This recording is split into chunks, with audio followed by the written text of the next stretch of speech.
la huelga por tiempo indeterminado, tenemos que afiliar a todos los trabajadores rurales a nuestra federación. El presidente ha decidido que usted comande nuevamente las tropas.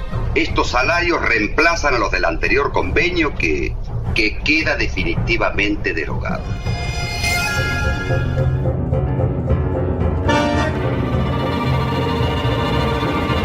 La Patagonia Rebelde cumplió en junio de este año 50 años. Se trata de una película icónica dentro del cine argentino. No es la primera que aborda hechos históricos y políticos, pero sí la que planta fuertemente de manera popular y de alcance masivo una parte de la historia que el poder tuvo oculta durante 50 años, hasta que Osvaldo Bayer la desenterró en sus libros Los Vengadores de la Patagonia Trágica.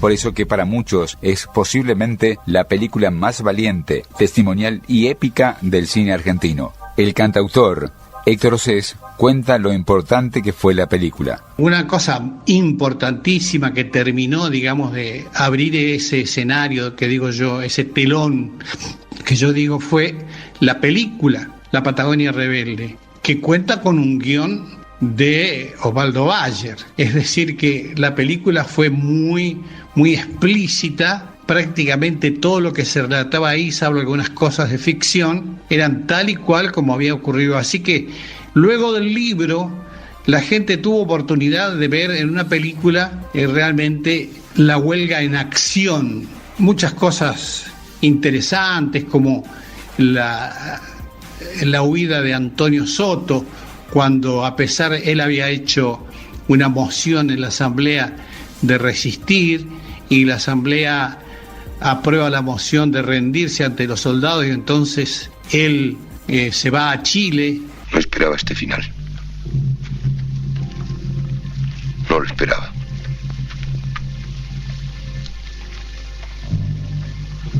Vamos, Alemán. Aquí no queda nada por hacer. No, Antonio. Yo me quedo. Respeto la resolución de la mayoría. Pero eso es un suicidio.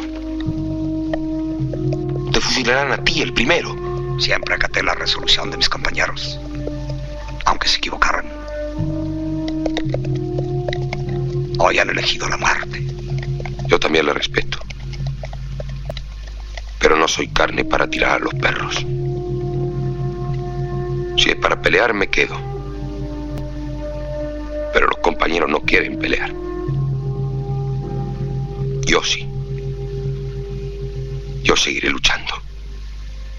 La película se filmó en el verano de 1973 en Santa Cruz, provincia en la que entre 1920 y 1922 se desarrollaron las huelgas de los trabajadores rurales, que desembocaron primero en un acuerdo impulsado por el enviado del presidente Irigoyen, el teniente general Héctor Benigno Varela, que corroboró que los obreros vivían en condiciones deplorables, cercanas a la explotación, y en el posterior fusilamiento de 1.500 obreros. Señor ministro, debo comunicar a su excelencia que he encontrado aquí que los responsables de la situación caótica en el territorio de Santa Cruz son las propias autoridades.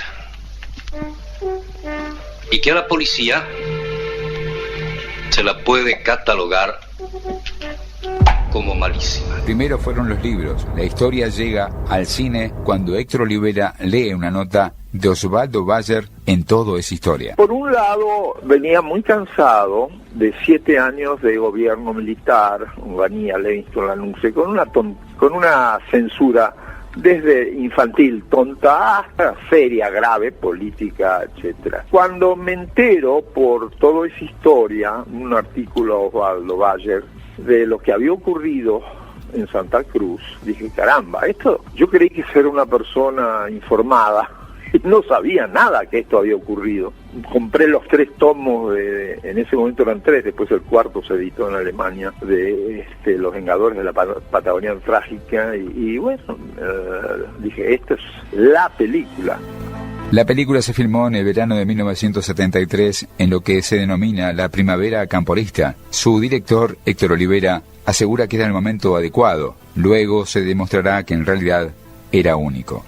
Se trató de una ventana en el tiempo que en una Argentina tumultuosa se abrió para trasladar en imágenes en movimiento las páginas de Bayar. El momento era perfecto, estábamos viviendo lo que se llamaba la primavera camporista, es decir, la etapa de Cámpora presidente, en que hasta montoneros y el ejército argentino, brazo con brazo, estaban ocupándose de las inundaciones en la provincia de Buenos Aires. ¡Oh, la democracia! Pliego de condiciones.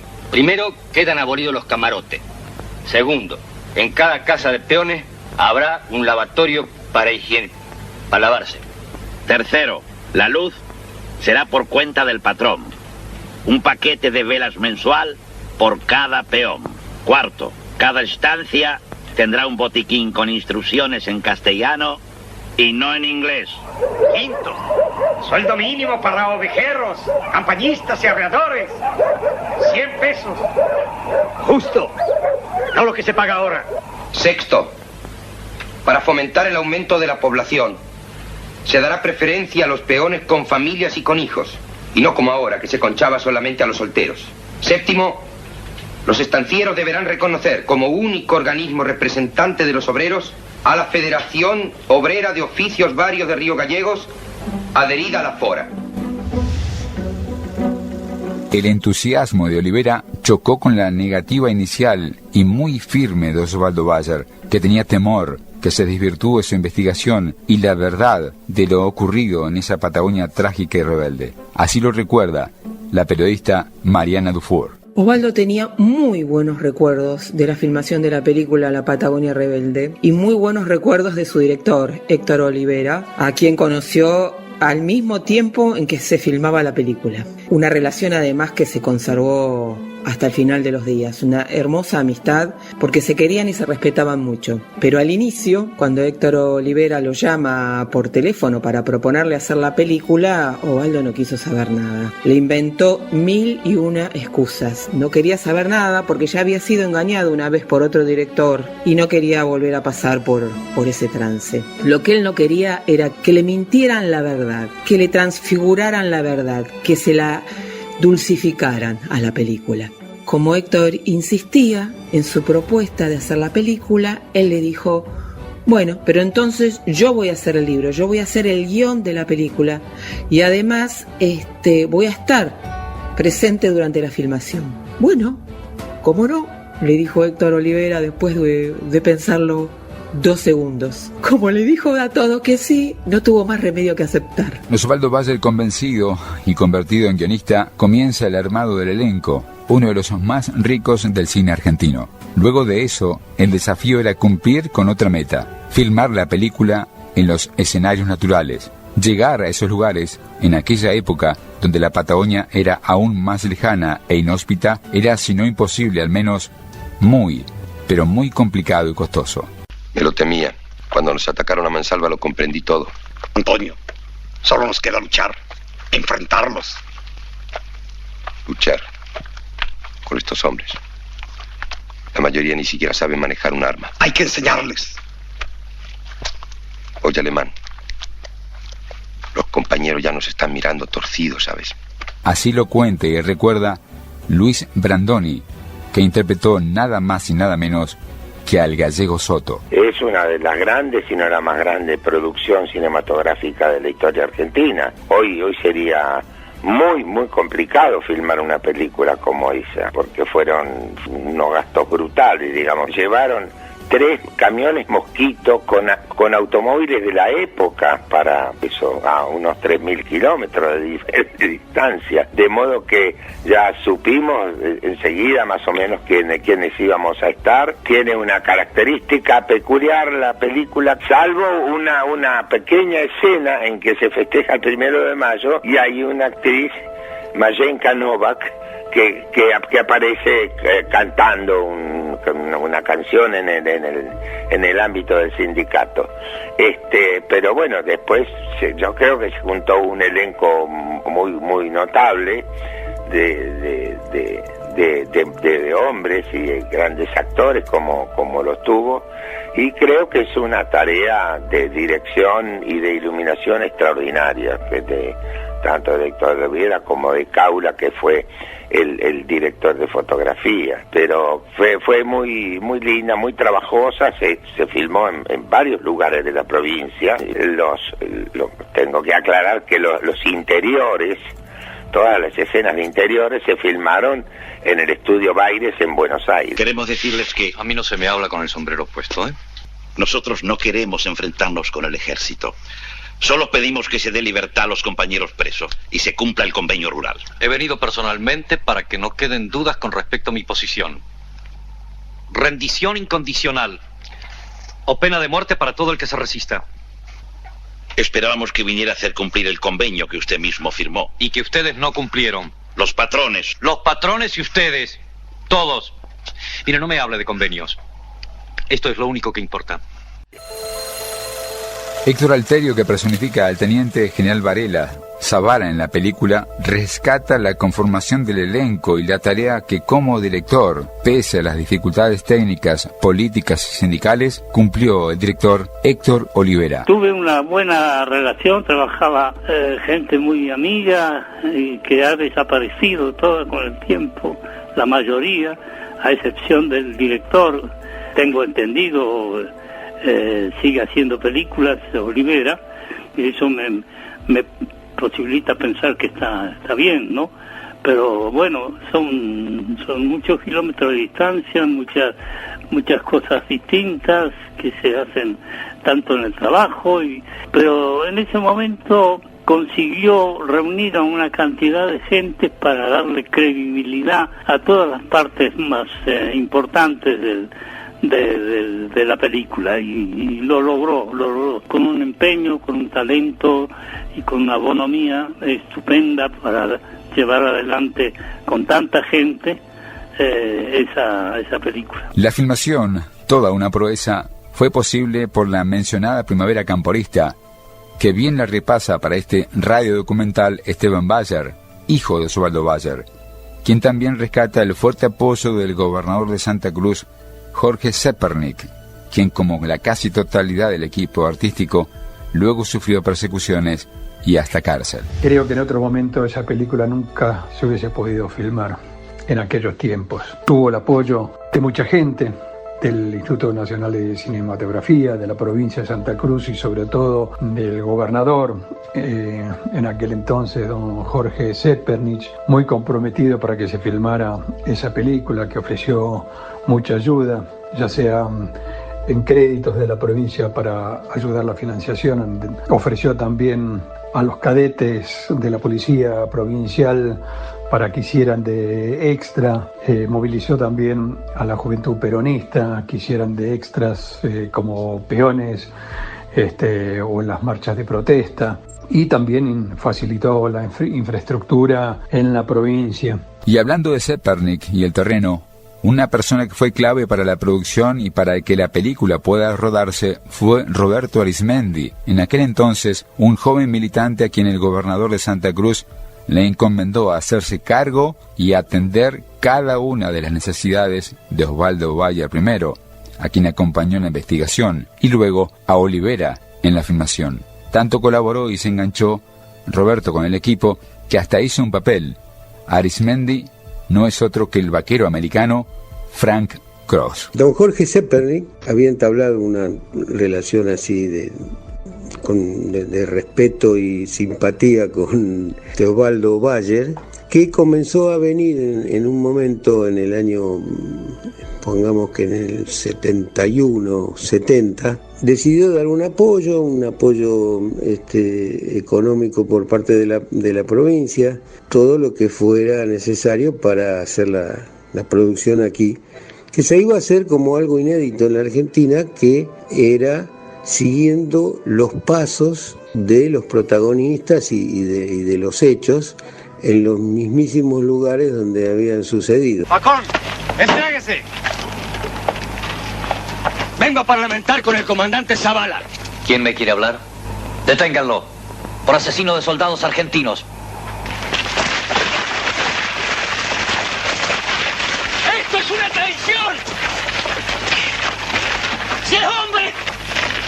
¡No peleo con las manos atadas! Lléveselo.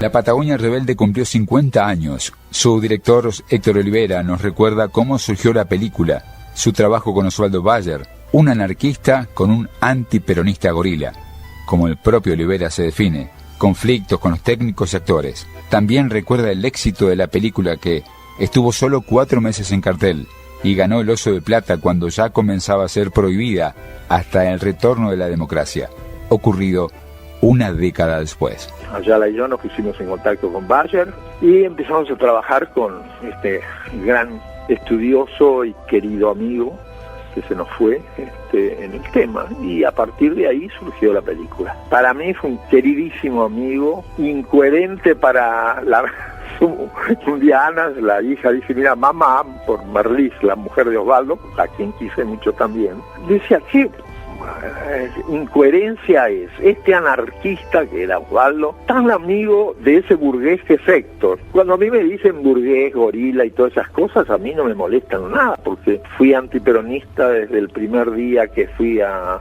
la proclamación de la fórmula de Balbini y Frondizi.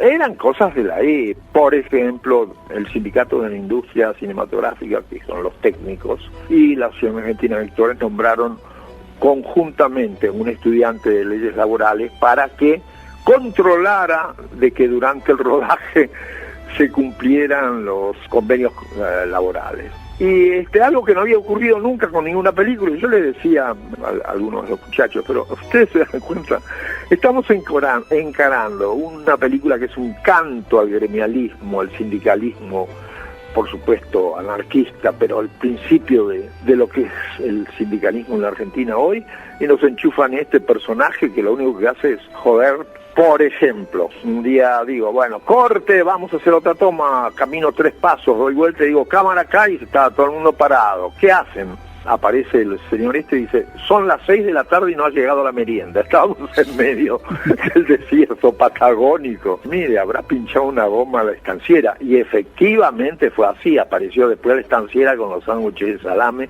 y el mate cocido. Y Osvaldo Bayer dijo, bueno, les digo, mañana voy a publicar una nota en Clarín, porque él era secretario de redacción de Clarín entonces, que se va a llamar el 5 o'clock tea. Pero en fin, cosas de ese tipo que no afectaron para nada la calidad de la película. Simplemente que la película tuvo éxito de público, además compitió en Berlín, sacó un Oso de Plata, creo que el primero que sacaba el cine argentino en su historia. Quedó como un clásico, ¿verdad? La película se dio durante 4 meses nada más, porque empezaron a haber algunas situaciones que hacían muy delicada la exhibición. Por ejemplo, 2 muchachos de ERP, mejor dicho, no de ERP Mendoza, paran la proyección y dan unas arengas sobre que lo que ocurría entonces, el fusilamiento por parte del ejército, estaba ocurriendo en ese momento. En fin, una cosa muy dura. Y nos aconsejaron, miren, si quieren salvar el pellejo, sáquenla de cartel. Si no, la iba a prohibir Miguel Paulino Tato, que era el que estaba en el tema de la censura. Desde Madrid, Héctor Alterio nos contó cómo hizo para componer un personaje central en los fusilamientos en la película, personaje e interpretación que quedó en la historia del cine argentino. Capitán, 4 tiros. ¿Cómo, mi teniente coronel? Que le pegue 4 tiros.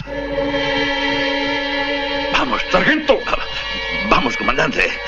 A no bromear. Ustedes 4, al reo. Ustedes, al resto. No. ¡Soltarme! ¡Rápido! ¡La bala! ¡Rápido! ¡La bala! ¡No, por favor! ¡No, por favor! ¡Soltarme! ¡Soltarme, Chavana! ¡Chavana, por favor!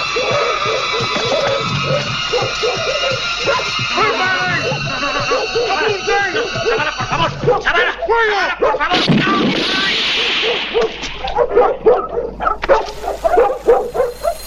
Mi personaje era irritativo por sus actitudes para el espectador, y eso provocaba una reacción, pero una reacción física. Había peleas, se estrenó en el cine Broadway, creo que en la calle Corrientes, no estoy muy seguro, y yo tengo ahí un amigo que era que le llamaba linterna mayor, le decíamos, porque era el jefe de los acomodadores. Y él me facilitó entrar al teatro después que se comenzara la proyección. Y tuve que salir antes de que por la experiencia que él tuvo en las 3 o 4 secciones que se proyectó hasta ese momento la película. Él sabía que yo iba a tener problemas si me reconocía. Héctor Alterio también recordó parte del rodaje, la relación con técnicos y la gran virtud de Héctor Olivera para darle credibilidad a la historia y la película. Tuve una repercusión realmente inusitada. Fue una película explosiva, ya por la fecha en que se estrenó y por la propuesta de Olivera, que era el director. Alterio se emociona con lo que le pasó en un momento del rodaje, en el campo, uno de los instantes más bellos de su vida, y también los reclamos de actores, extras y otros recuerdos. Varias cosas. Primero, estábamos rodando la película, una secuencia al lado de un tren, me acuerdo, y se acerca distinguimos a un personaje de ahí, de donde estábamos, porque estábamos en el campo, y venía corriendo agitando un sombrero así, diciendo nació Malena, que era mi hija, que en ese momento había nacido, y yo por esa consecuencia de trabajo estaba ausente, y venía un gaucho de ahí. Eso es lo que me acuerdo en una parte. Pues nada, la rebelión de la gente de ahí, que no aceptaba la oferta de los productores, y la proximidad con Chile, que posibilitó también intercambios de actores chilenos. Son cosas un poco desordenadas, porque ha pasado muchos años. Esteban Bayer, con 16 años, participó con la familia de Osvaldo de gran parte de la filmación. Nos contó cómo los actores, como Alterio, se comprometieron y compenetraron con sus personajes de una manera casi ofensiva y odiosa. Verlos cómo se compenetraban en sus personajes. Alterio, que hace de comandante el máximo represor, por ejemplo, él vestía de militar con el uniforme y no se sacó el uniforme durante toda la filmación porque quería vivir esos días como un militar. Y su actitud era esa, y a nosotros nos parecía un tipo bastante antipático, porque realmente que su conducta era la de un militar autoritario que no sonreía y daba órdenes. Facón Grande también, o sea, Federico Lupi encarna el papel de Facón Grande, también muy comprometido. Me acuerdo que estaba por filmarse la escena del fusilamiento ahí en la estepa patagónica, donde no había nada. Quería alejarse un poco y me dijo si sabía andar a caballo. Yo pues dije que sí, no sabía, pero bueno, le dije que sí, ¿cómo le decía que no? Y salimos a cabalgar en medio de la estepa ahí, porque el tipo tenía que concentrarse en ese papel en el rol de Facón Grande, y la escena del fusilamiento, que es una de las escenas más conmovedoras de toda la película. ¡Apunten! ¡Así no se mata un criollo! ¡Fuego! Otro personaje de la historia y por ende de la película es Antonio, el gallego Soto, interpretado por Luis Brandoni, quien nos contó lo poco que sabía de la Patagonia rebelde antes de ponerse en la ropa y piel de uno de los líderes de la rebelión obrera en la Patagonia.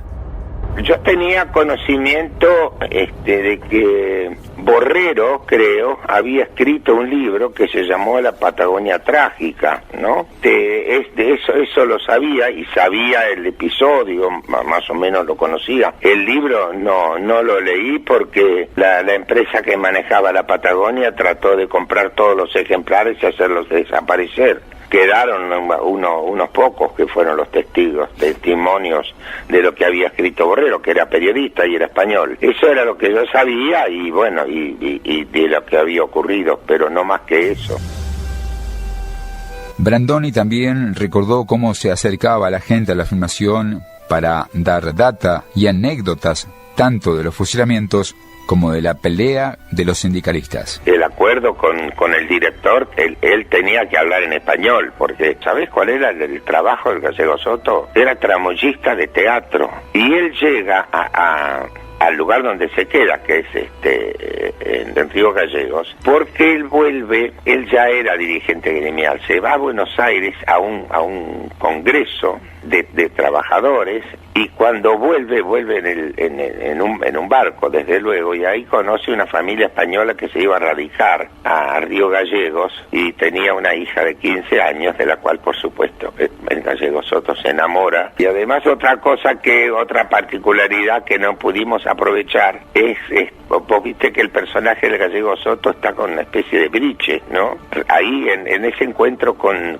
su ex novia, que por entonces tenía un poco más de 80 años, nos enteramos por qué vestía así, porque el Gallego Soto en la Patagonia andaba en moto. Imagínate qué pedazo de loco, de alucinado. Entonces por eso se vestía con eso que se llamaba putis. Una de las tantas escenas cumbres de la película es el discurso de Soto a la asamblea, esa que duró horas y que resolverá si se entregan al ejército o se seguirá luchando.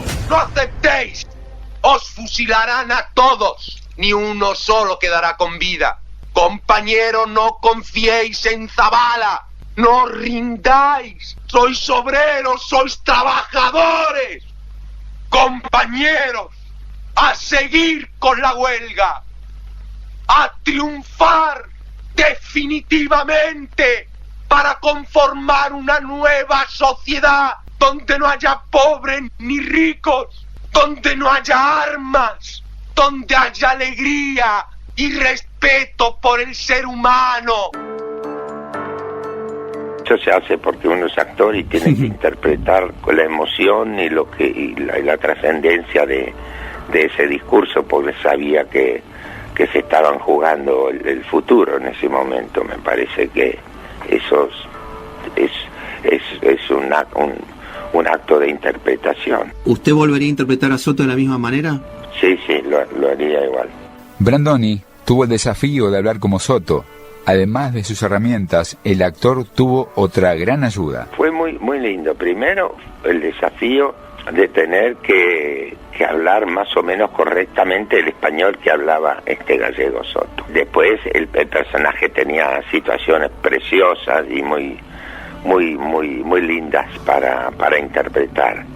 Pero además hubieron otros elementos que tienen que ver con lo sentimental, con lo emocional, como fue conocer a la hija de Antonio Soto, que fue a ver gran parte de la filmación. Ella vive, el gallego murió en Punta Arenas y había muerto 4 años antes de la filmación de la película. Cuando se hizo la película, el año 21, el Gallego Soto era del siglo de 1900 y tenía 21 años cuando era dirigente gremial. De modo que se fue como se va en la película, se va para Chile. Después, 1 año y medio o 2 años después, vuelve a Río Gallegos, se encuentra con un amigo, un correligionario de él, y se sube a una silla en una esquina y empieza a hablar y a convocar a los compañeros de aquel entonces. Esto duró muy poco porque rápidamente lo amenazaron con meterlo preso, no sé si por radiollamada, por qué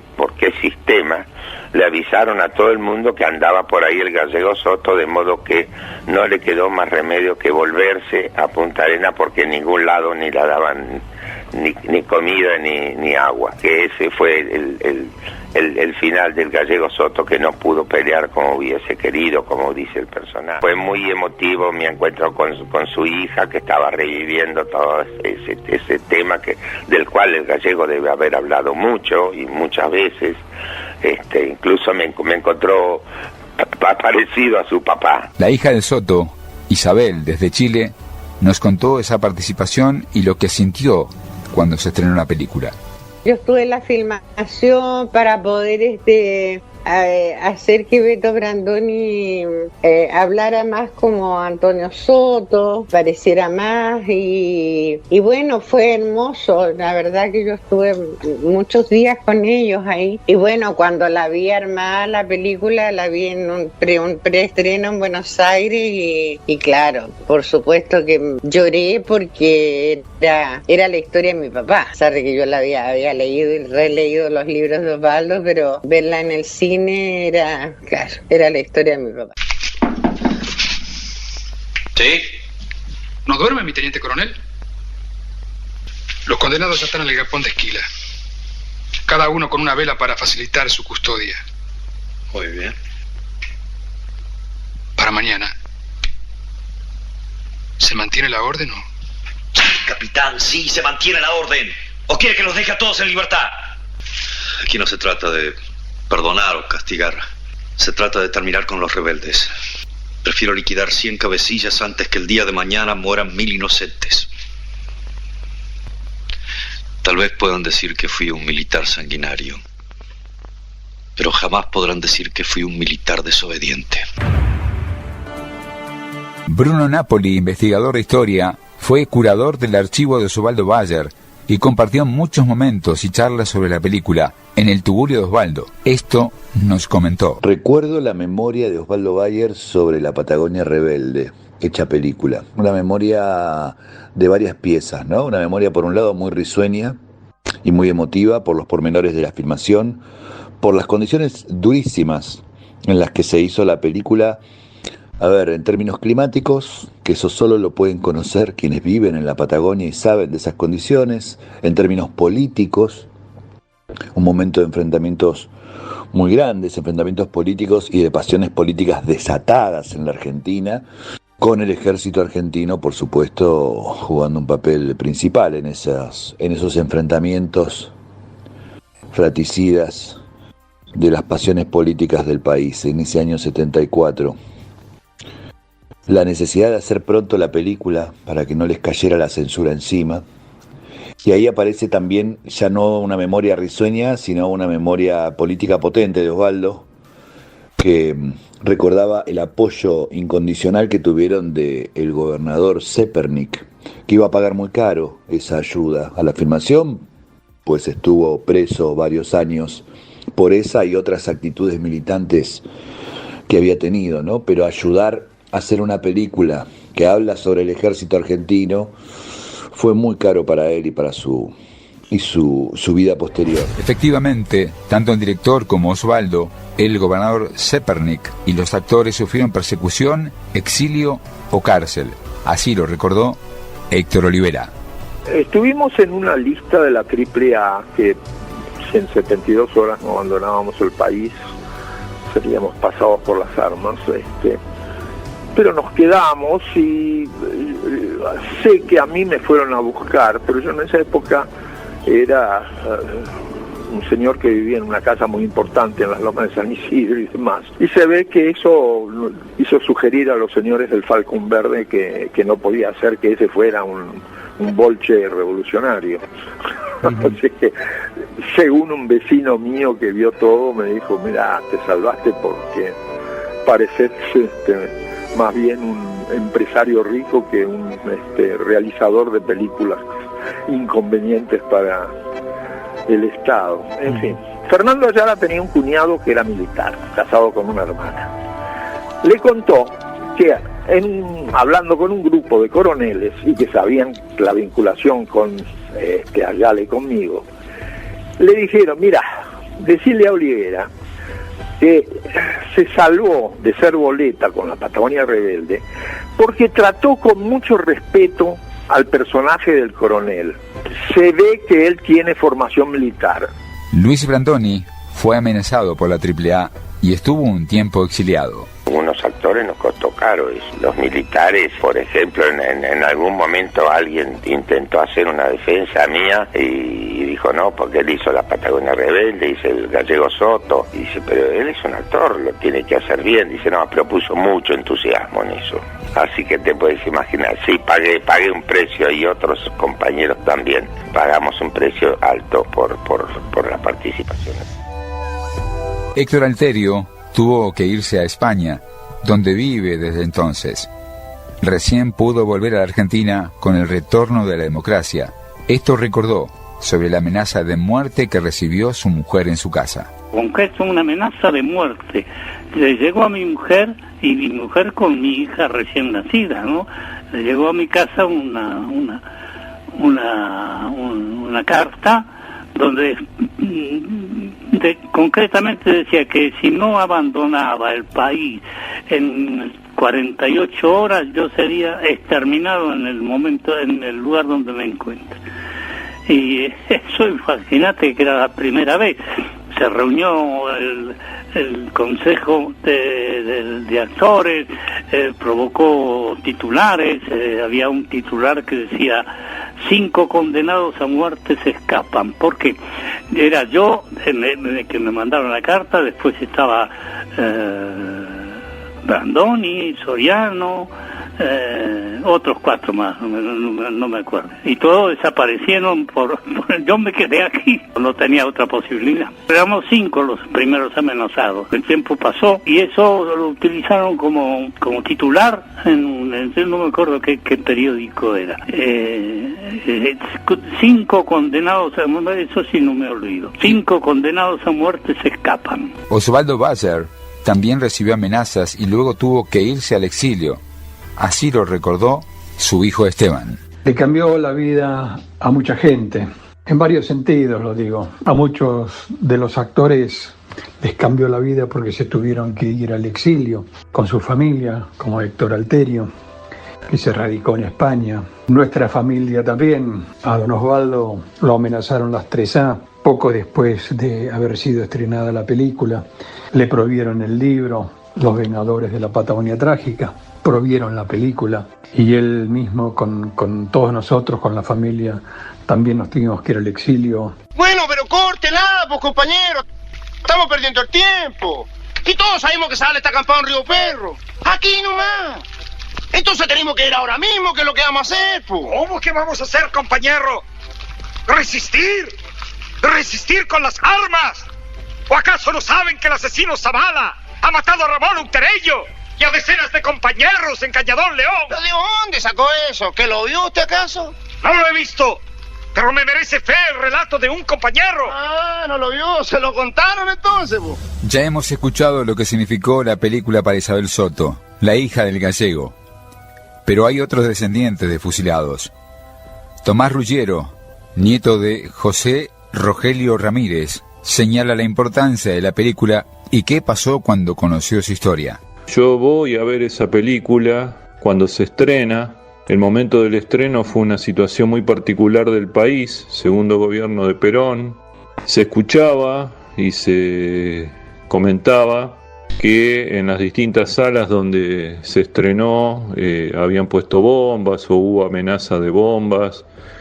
Hubo gente que de enojo contra lo que veían disparaban contra la pantalla. Bueno, algunos sucesos que hizo que ir a ver la película era toda una odisea, ¿no? En ese momento, sin yo conocer la historia, lo que estaba viviendo, lo que estaba viendo, era una historia de otros, que me golpeó como cualquier historia de otros, en el sentido de la injusticia que eso marcaba. Pasado el tiempo, ya entrando en los años 99-2000, logro recuperar esta historia a través de una casualidad. Se abrió la posibilidad de hablarlo en mi familia y empecé a investigar. Bueno, eso me llevó a ver la película desde otro lugar.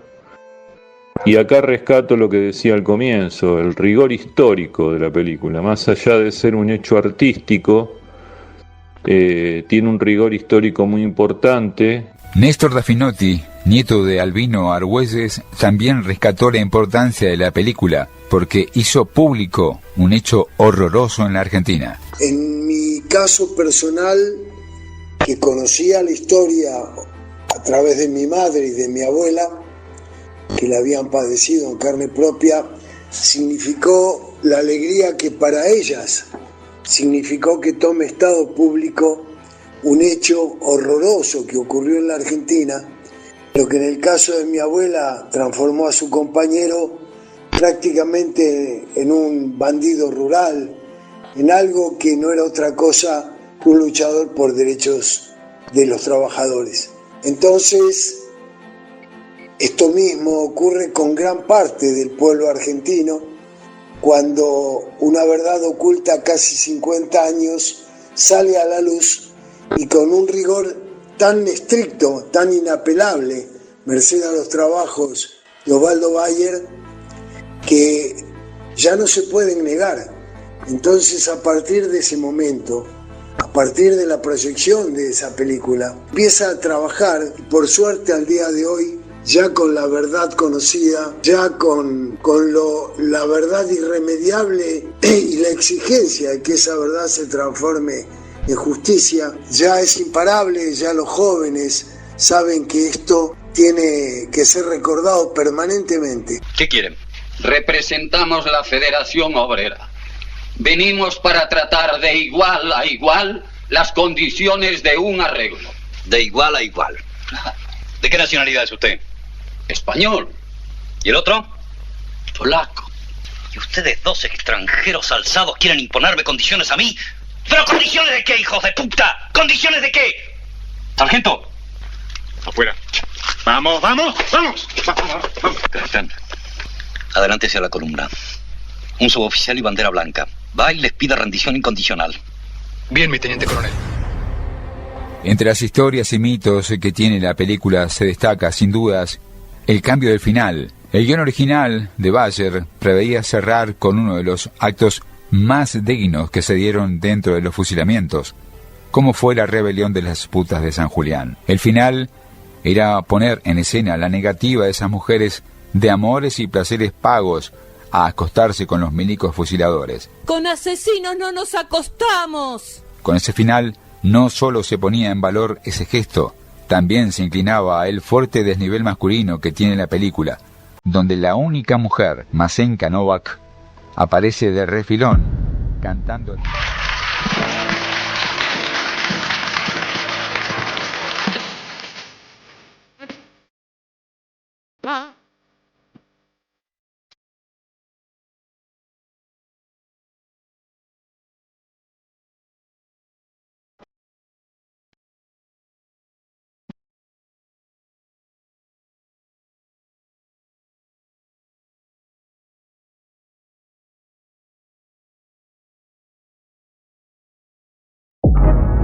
Los militares y el gobierno podían permitir que el ejército fusile obreros, pero de ninguna manera que mujeres, y encima putas, no quieran acostarse con ellos. Acá no podemos hacer una guerra académica. Las órdenes que tenemos son bien claras.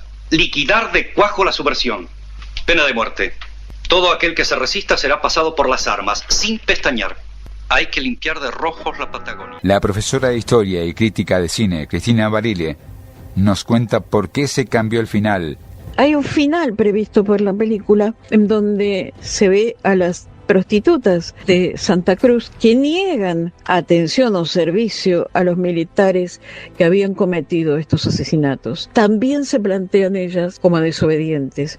Y es precisamente este final el que le va a criticar el censor Tato a la película. Y será ese final el de la cena en donde están los militares y los estancieros festejando la matanza de tantos obreros en la Patagonia injustamente. De vuestra actuación en la Patagonia perdurará en la memoria de sus habitantes como enseñanza de lo que son capaces los hombres inspirados en el cumplimiento del deber y en la grandeza de la patria.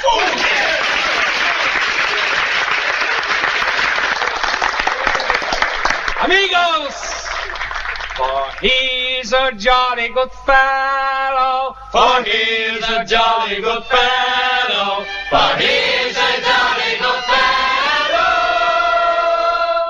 and so say all of us. Bruno Napoli también nos recordó lo que pensaba Osvaldo de ese cambio. El final de la Patagonia, que debía ser con la imagen de las putas de San Julián echando a los milicos del prostíbulo de la Catalana al grito de asesinos, asesinos de nuestros hombres, Si se hubiera puesto el final de las putas, esa película directamente no se estrenaba, no solamente no se estrenaba, la quemaban. Mariana Dufour nos recordó lo que Bayer comentaba sobre el cambio en el guión. Los únicos seres que reaccionaron contra los fusilamientos de la peonada fueron las 5 prostitutas del prostíbulo La Catalana, que se negaron a atender a los soldados y les gritaron: basuras, con asesinos no nos acostamos. Con las bayonetas, los militares quisieron entrar a la fuerza, pero las prostitutas se defendieron con palos y escobas. Los soldados fueron vencidos y se retiraron.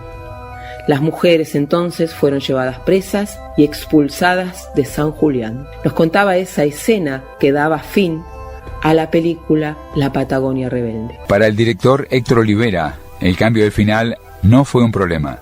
50 años después, incluso aseguró que fue una solución. ¿Quién tiene que resolver si la película se da o no se da cuando esté terminada? Ninguno de ellos. Que las putas no quieran acostarse con los soldados es peor que los fusilen.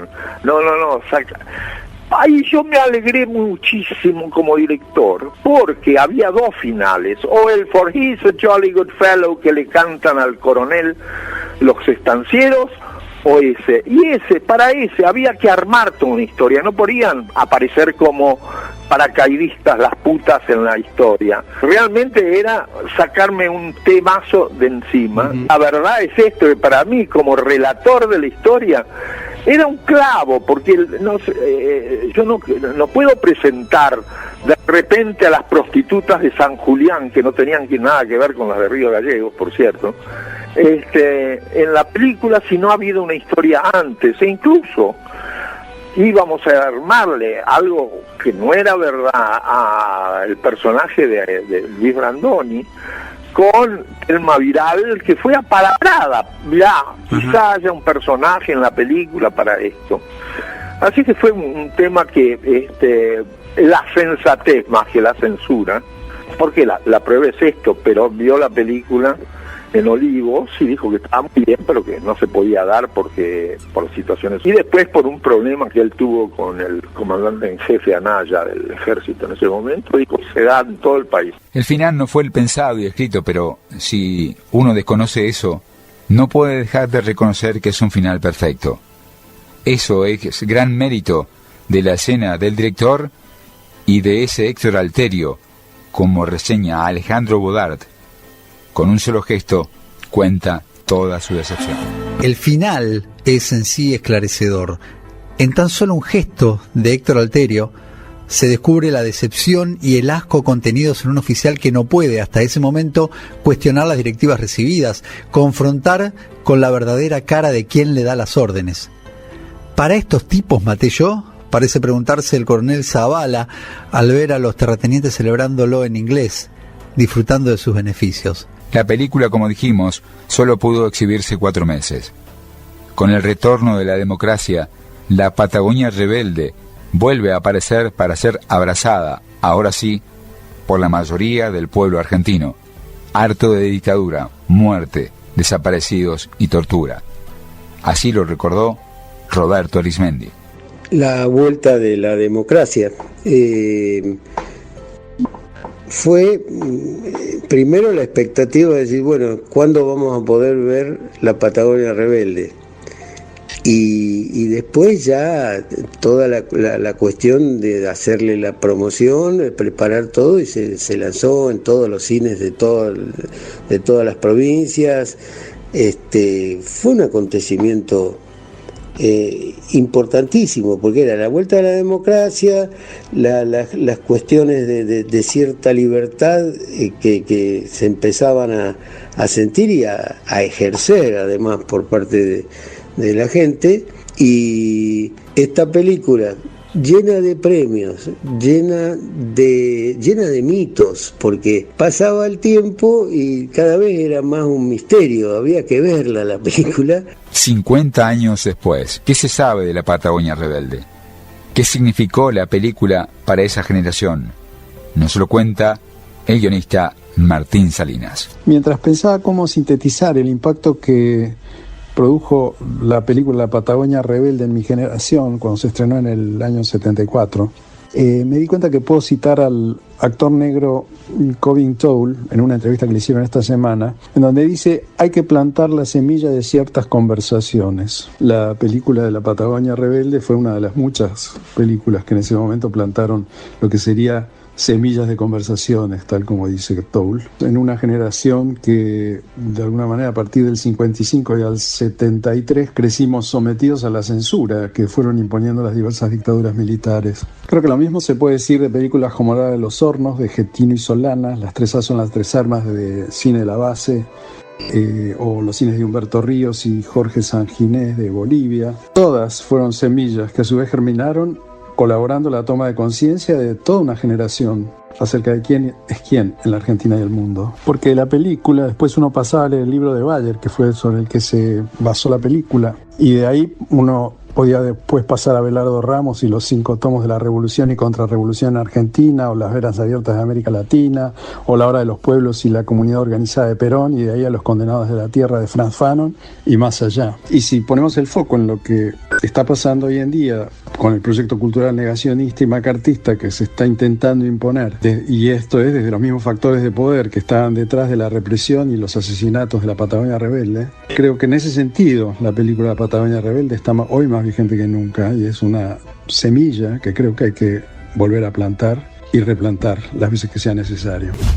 Muertos cuando trataban de huir, 13. Muertos cuando trataban de huir, 13. ¿Me permite, mi teniente coronel? Tengo necesidad de decirle algo. ¿No le parece demasiado castigo para lo que han hecho estos hombres?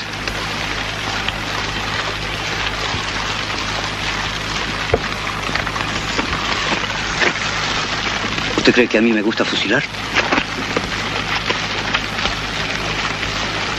Si acá no hay otro remedio. Somos demasiado pocos para dominarlos. En esta soledad, lo que cuenta es la mano dura. Anoche tomamos 400 prisioneros. ¿Usted cree que podemos vigilar día y noche a tanto delincuente? Ahora corremos el riesgo de perder la Patagonia. Piensa en Chile, capitán. Piensa en Chile. El crítico Alejandro Bodart también aseguró que la película está más viva que nunca. Y hoy, a 50 años de su estreno, está más vigente que nunca. También desde lo cinematográfico, porque si bien el guión es un tanto simplón, donde los buenos, que de tan buenos son ingenuos, son los anarquistas, y los malos son todos los demás, hasta los socialistas, que están representados como una banda de ladrones y violadores sin mayor ambición que establecer un feudo, contiene escenas emblemáticas del cine nacional. El ataque de los militares desde el tren y los fusilamientos son algunas de ellas. Pepe Soriano, Héctor Alterio, Osvaldo Terranova, quien representa además a la gente de a pie, a la gente que quedó en el medio de esa lucha de clases. Y Federico Lupi, obviamente, son puntos altísimos en una actuación coral que nunca desentona. Y más allá del paso del tiempo, se trata de una película que se debe volver a ver. Esteban Bayer, desde Alemania, donde vive desde su exilio inicialmente obligado, también aseguró orgulloso por la obra de su padre que la película, como las mismas injusticias, sigue viva y presente 50 años después. Estamos ante una película que sigue teniendo mucha vigencia. Su impacto no solo en el momento, sino que lo sigue teniendo a través de los tiempos. No es que haya quedado en los archivos y se la puede ver de vez en cuando, se la reconozca como una gran película, sino que tiene una trascendencia histórica hoy por hoy, porque ese tema, ese levantamiento obrero por mejores condiciones de trabajo y esa matanza del ejército sin que nadie rindiera cuentas, hoy está presente en la realidad de la Patagonia y sobre todo en Santa Cruz.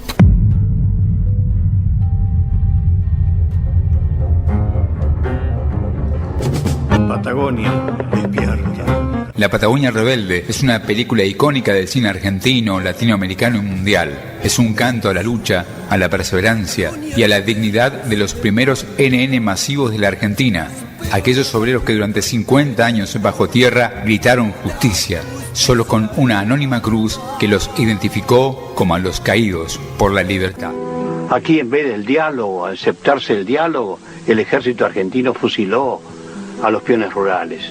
Si la asamblea había mandado a sus representantes para conversar con el representante del ejército argentino, con el capitán Viñas Ibarra, ¿y por qué entonces los fusilamientos? ¿Por qué no se entró en el diálogo? Si se sabía muy bien que los obreros tenían muy pocas armas. No, se prefirió detenerlos, pegarles, humillarlos y después fusilados. Aquí murieron las esperanzas. Aquí murió esa palabra tan hermosa de la convivencia, de aquellos principios del filósofo Kant, la paz eterna. Los hombres tienen que lograr la paz eterna, si no, no hay futuro. No, aquí se los fusiló a los trabajadores, a los hombres que daban su vida por esta tierra y que eran tan explotados. ¿Qué pedían? Un paquete de velas por mes para iluminarse en las noches del invierno.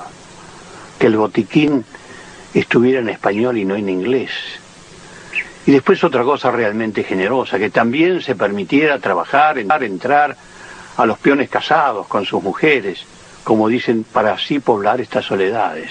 No. Principalmente los estancieros británicos, no. Querían solamente peones solteros, ninguna mujer en las estancias. La Patagonia rebelde, la Patagonia rebelde, la Patagonia rebelde.